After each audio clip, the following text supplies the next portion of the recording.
تتدفق عن المغرب، ومن وراء كل هذا الحكومة الفرنسية. هذه الحكومة، هذه الدولة التي ذبحت عشر هذا الشعب لم تنسى بعد، ويحز في نفسها أن ترى أمامها شعب رافع راسه، شعب اللي هو يبني في نفسه. هذا الواقع. وقد نبهنا مرارا وتكرارا السلطات الفرنسية،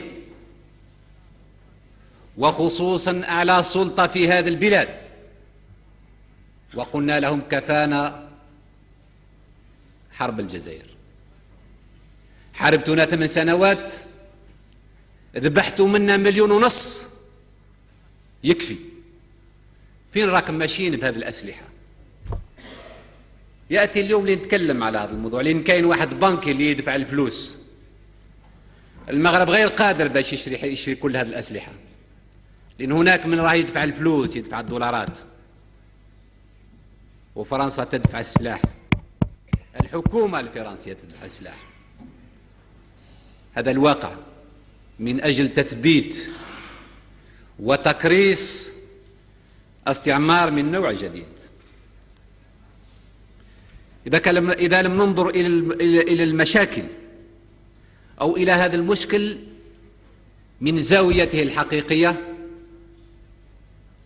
فربما هذا الحملة نتاع الضباب ونتاع الدخان تغطي الحقيقة. ما حكاية مختطف الزويرات أو مسجون الزويرات ما هي إلا حملة نتاع الضباب لتغطية هذه الحقيقة. لأن فرنسا الرسمية، أقول فرنسا الرسمية ولا أقول الشعب الفرنسي، لأن عندنا أصدقاء في هذا البلد، وهناك قوات ليست موافقة على السياسة المنتهجة من طرف الحكومة الفرنسية. واسمحوا لي أيها الإخوة، ونظرا لدقة الحالة وخطورتها، لابد أن أكون معكم ومع نفسي ومع ضميري صريحا إلى أبعد الصراحة.